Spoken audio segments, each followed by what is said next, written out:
Discurso completo en contra de Milei que vale la pena escuchar. ¿Cómo estamos, Miguel? ¿Cómo está el país? ¿Cómo estás vos? ¿Qué sentís? ¿Qué ves? Yo tengo una visión realmente compleja del rumbo económico y social del país. Recientemente salieron los números del INDEC de la pobreza. Quiere, ya nos contamos. Habría que preguntar qué miden cuando miden. Todos esos hombres y mujeres que salieron del empleo formal y están en el mundo Rappi o en el mundo Uber, en el esquema de la precarización, de las plataformas, ¿en qué lugar están calificados? Son pobres, tienen ingresos, alcanzan para subsistir. Quiero decirte que me parece que ese índice hoy no contiene la realidad económica del país, ni de muchas familias argentinas que tienen un elemento central que no les alcanza para vivir y llegar a fin de mes, la gran mayoría, ¿no? Hay un problema con el salario, tanto en el sector privado como en el público. El público, indudablemente, siguiendo la consigna de Arriazu, Martínez de Oz en los 70 y este gobierno, han destruido el poder adquisitivo del sector público. Pero también esto se da significativamente en el sector privado. Camioneros, un gremio poderoso, firmó paritarias por el 2%. Por debajo de inflación. Este mes tenemos 3, ¿no? Se estima.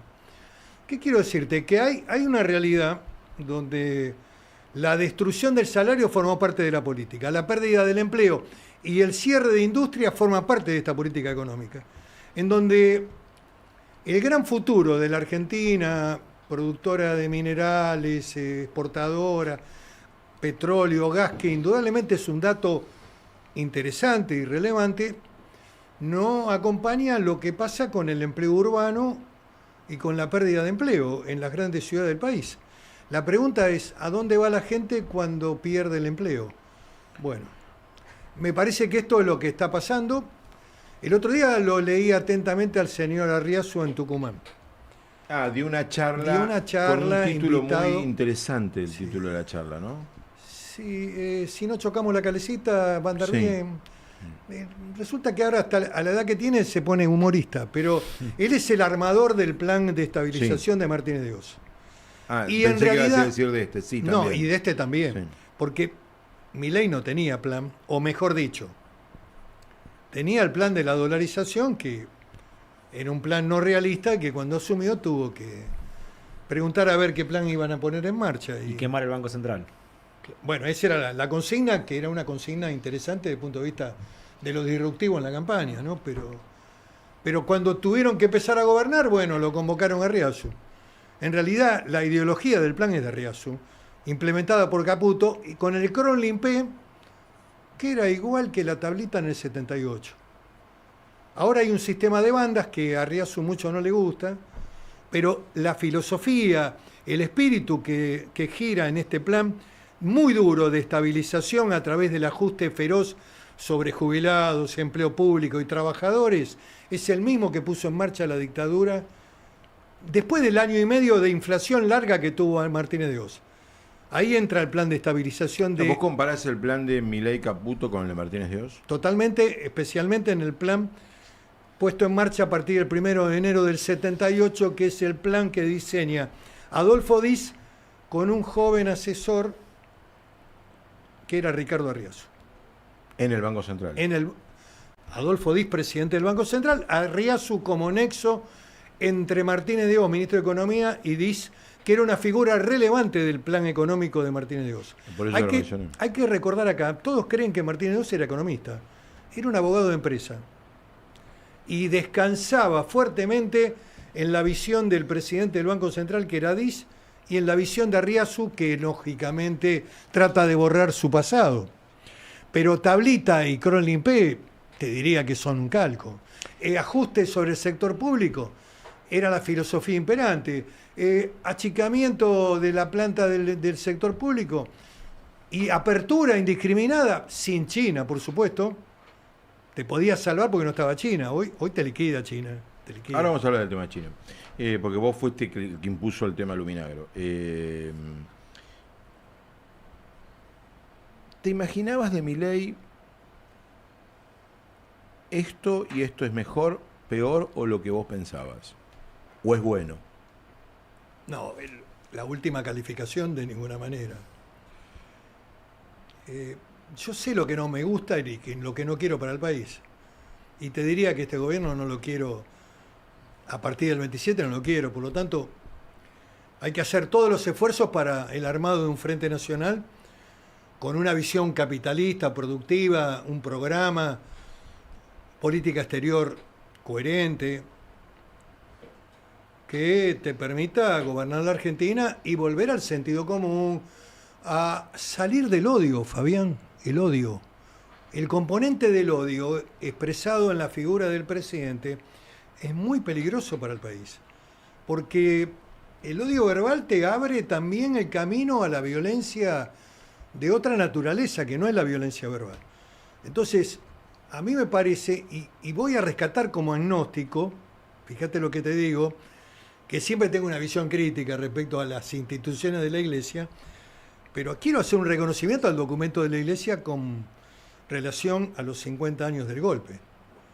Fue un documento poco analizado, pero muy importante.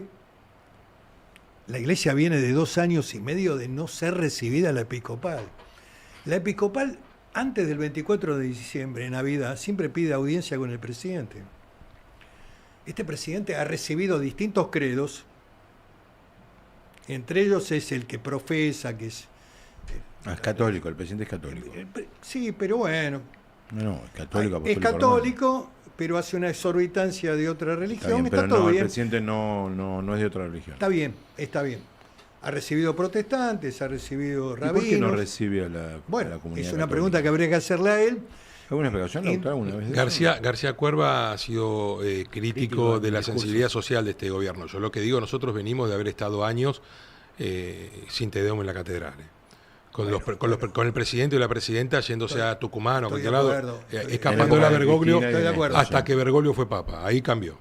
Recordemos lo que pasó ese 13 de marzo, recordemos lo que pasó, ¿no? Conozco todo. Había gente que estaba molesta, enojada, no podía creer que justo a Bergoglio lo nombraran papa. Después pasó a ser un santo. Yo no era el caso mío. No, claro. Bueno. Mis visiones respecto al apostolado del pobrismo siempre fueron públicas. No me arrepiento de haberlas hecho. Yo creo que es un error eso, y un error que impactó negativamente también en el gobierno anterior. Pero salgamos del tema, digamos, del componente religioso. Lo que digo es que el documento de la Iglesia habló de volver a la fraternidad. Habló de que hay una tendencia al autoritarismo. ¿Hay una sociedad que quiere eso, Miguel? ¿O una parte? Puede haber algunos sectores minoritarios. Fíjate que el componente de la extrema derecha autoritaria es un componente que hoy emerge en Europa, pero está en baja. Está en baja, exactamente, y no te extrañe que Sánchez le pueda volver a ganar al PP. Bueno, yo acá planteé lo de Meloni el día que pasó. Todo el mundo me sorprendió, me dijeron, porque hablas de Meloni. Sí, Meloni perdió. Meloni perdió y era la gran figura de un referéndum judicial para modificar. Un referéndum menor se transformó en un problema político mayor que tuvo que cambiar el gabinete. Pero es un dato político. No, lo que yo te pregunto mi pregunta era por la negativa. Vos sos buena persona y pensás bien, yo pienso mal. Yo te pregunté si hay en Argentina ganas de concordia. Yo creo que sí. Porque yo bajo a la calle ahora y me encuentro con que alguien insulta a alguien porque se cruzó en bicicleta un auto. Bueno, puede ser. A ver, las situaciones económicas y sociales gravitan en el comportamiento de la gente, en el enojo, en la ira. Bueno, hay componentes que aparecen. Pero, a ver, ¿cuál es el deber de un gobierno, Fabián? Y de un presidente. Es de convocar a la unidad de los argentinos y no hacer discursos de romper, digamos, divisoria de aguas. Es cierto lo que él decía respecto a lo anterior, de que no se visitaba la catedral. Todos esos también fueron hechos negativos en el proceso del kirchnerismo, como también el ataque a algunos sectores del periodismo. Ahora, analizar el pasado significa no volver a repetirlos y ni validar tampoco lo que hace mal este gobierno. Te quiero preguntar por el génesis de las cosas y después hablamos de las consecuencias de ese génesis. ¿Vos hubieras nombrado a Adorni jefe de gabinete? No.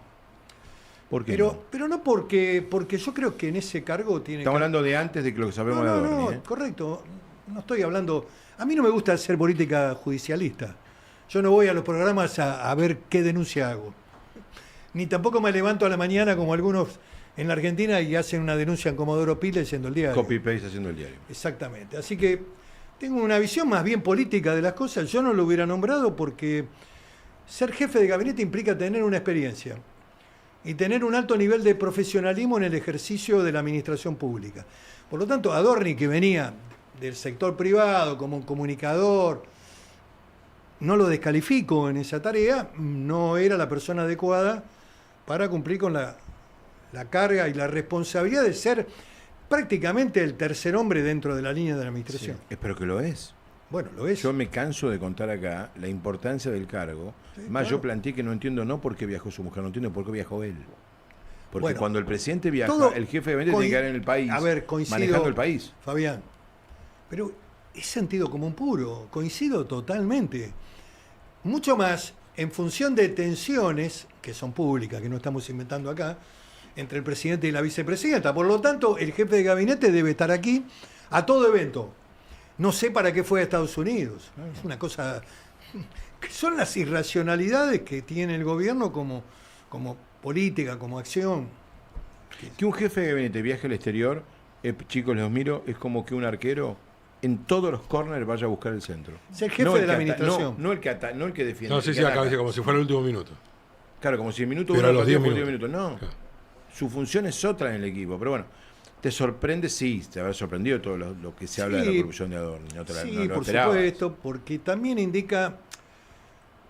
A ver, y no lo digo con una visión destructiva de un personaje que hoy está siendo hackeado fuertemente, pero pasar del sector privado al sector público y tener una función pública implica que hay un instrumento que tenés que tener muy en cuenta, que es la declaración jurada. Y en la declaración jurada tiene que haber la evolución patrimonial. Y por lo tanto, bueno, son temas prácticamente de primer análisis. Y entonces, bueno, aquí también hay un problema de falta de experiencia, de error. De error autoinfligido. Te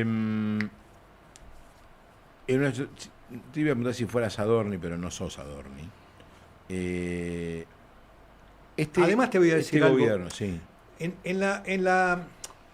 el componente psicológico de este gobierno que entró con la vara alta en contra de la casta, el odio a la casta es lo peor, la política profesional es lo peor.